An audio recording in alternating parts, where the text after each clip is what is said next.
Hello, and welcome back to Firewall.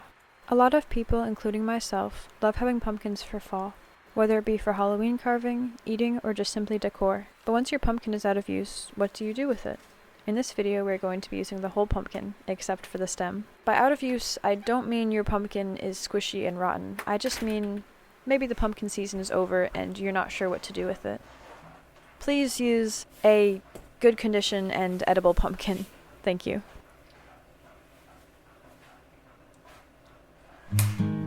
First, I am washing the pumpkin with light soap and water to remove any grime. I have never used a whole pumpkin before, so this will be a learning experience for me as well.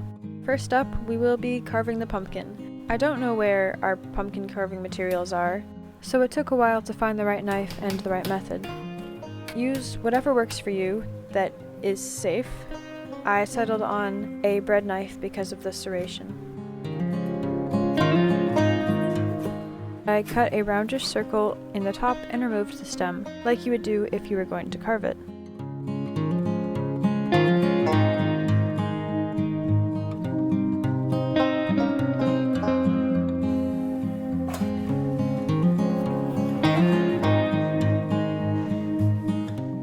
Since I won't be carving it, however, I cut the whole thing in half, but if you want to keep your pumpkin whole, you can just scoop out the inside.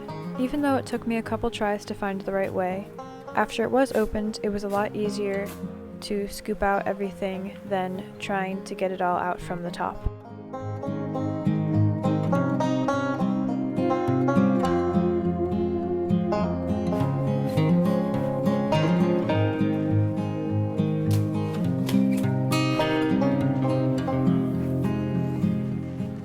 If you don't want to get your hands messy, I tried using a pasta server.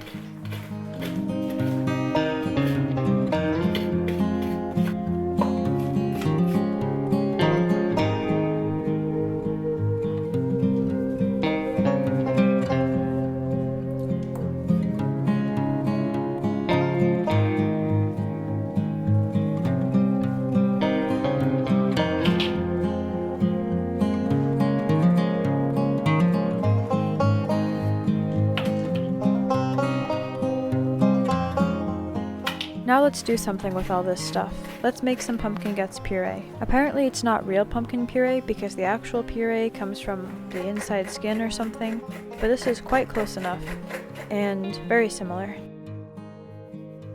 After scooping out all the guts and stringy bits, I cut the halves in half and then half again.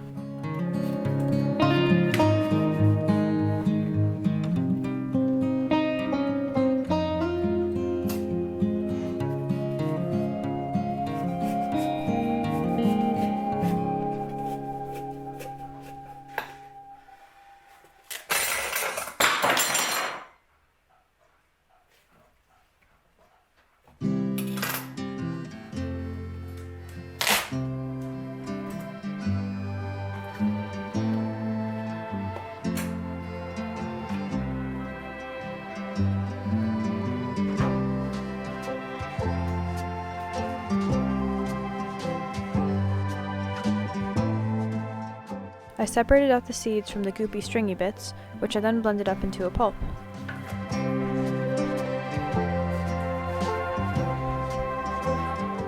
This can be used pretty much in the same way as pumpkin puree, but just a bit more watery.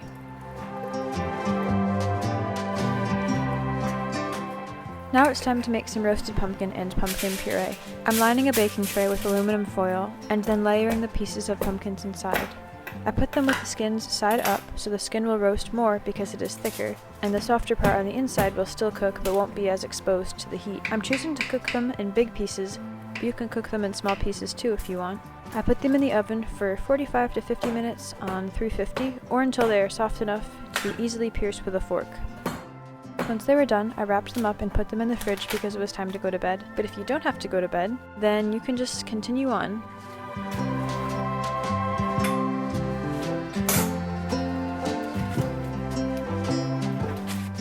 The next morning, I took them out and scooped all of the soft, cooked pumpkin from the skin, which came off really easily.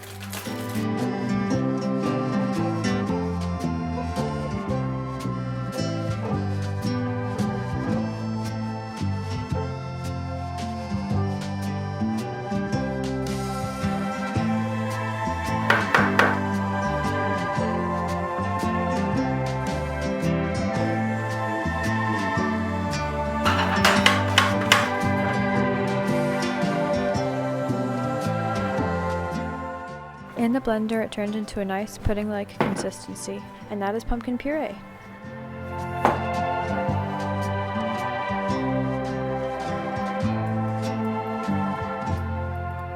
I did not put the skin in, but you probably could. It's just a lot smoother without it.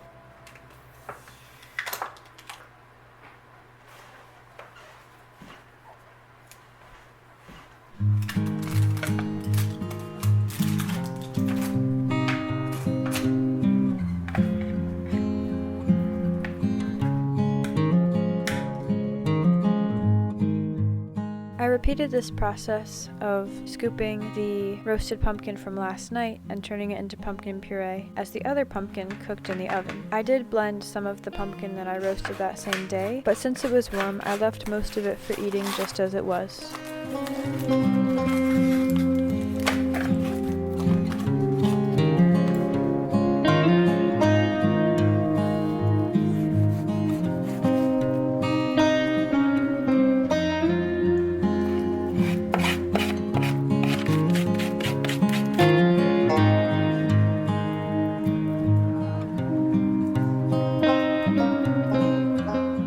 If it is too thick for the blender, adding a bit of hot water really helps break it down.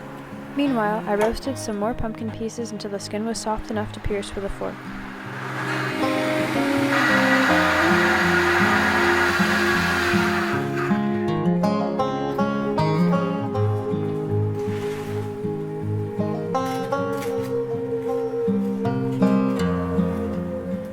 I put some of the pumpkin puree into plastic containers to store in the freezer for future use.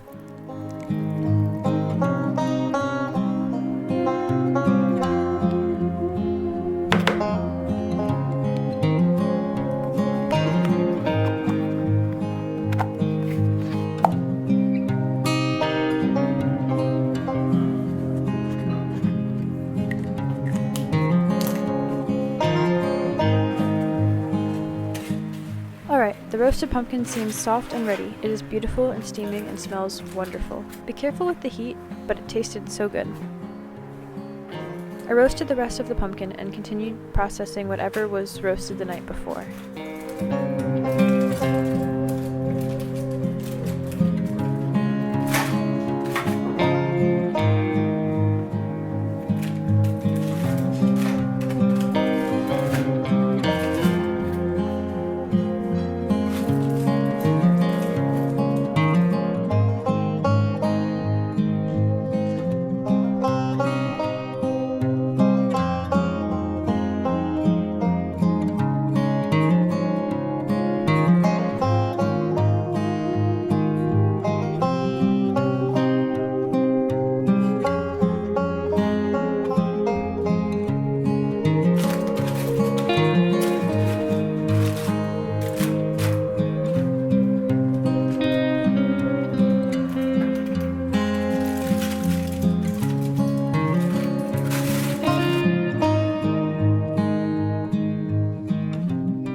Here's my dad showing off all the pumpkin puree I ended up making. The color is really beautiful. For a dish of pumpkin squares, I sliced off the skin instead of scooping it off, and cut the pumpkin pieces into cubes, which tasted really good, especially with some salt and butter. You can leave the skin on if you want, it's just a bit tougher to eat. Now let's do something with all those seeds. After picking off all the goop and strings that I could, I separated them into 2 equal bowls and poured enough olive oil to coat them once I mixed it in. There are a couple of different ways to make roasted pumpkin seeds, but this is how my mom does it. In one bowl I added salt, and to the other I added cinnamon and sugar. It's your preference however much of these ingredients you want to use. Then I stirred them until the ingredients were all incorporated and arranged them flatly in aluminum on a baking tray. One bowl at a time, I put them in the oven at 375 degrees Fahrenheit for 15 minutes. Check them about every 5 minutes or so and make sure they're shaken or turned so that one side doesn't burn and that they evenly cook. According to my mom, sometimes they're done in 10 minutes, so just keep checking them and make sure they are how you want them to be.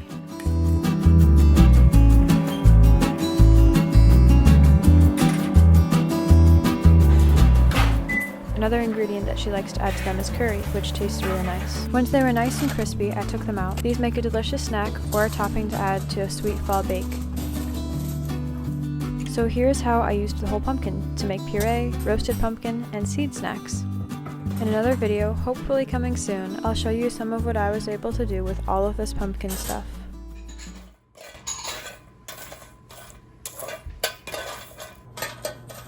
Thank you so much for watching. I hope you enjoyed this video, and we'll see you next time. Goodbye for now from Farawa, and have a lovely rest of fall.